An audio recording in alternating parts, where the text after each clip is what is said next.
বন্ধুরা আজকে কিন্তু খাবো শুয়োরের লেজ। শুয়োরের মাংস খেয়েছি, শুয়োরের অনেক কিছুই খেয়েছি, হৃৎপিণ্ড খেয়েছি। আজকে খাবো শুয়োরের লেজ। এই দেখো বন্ধুরা, শুয়োরের লেজ, পাকা চুলো আছে, কালো চুলের মধ্যে আবার পাকা চুলো আছে। চলো তো দেখাবো আজকে কি করে শুয়োরের লেজ রান্না করা হয় আর কিরকম লাগে খেতে। এত সুন্দর লেজটাকে পুড়িয়ে ফেললে? হ্যাঁ হ্যাঁ, ভালো করে পুড়িয়ে দিচ্ছি লেজটা।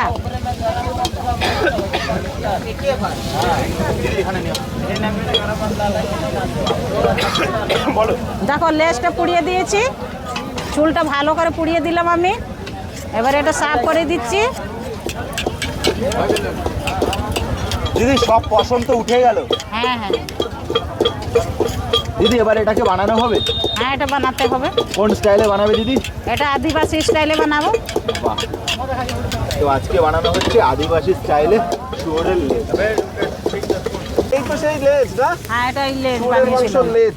হ্যাঁ, তো বন্ধুরা এই দেখো, আজকে তোমাদের একটা ইউনিক রেসিপি দেখালাম, যেটা হলো শুয়োরের মাংসের লেজ।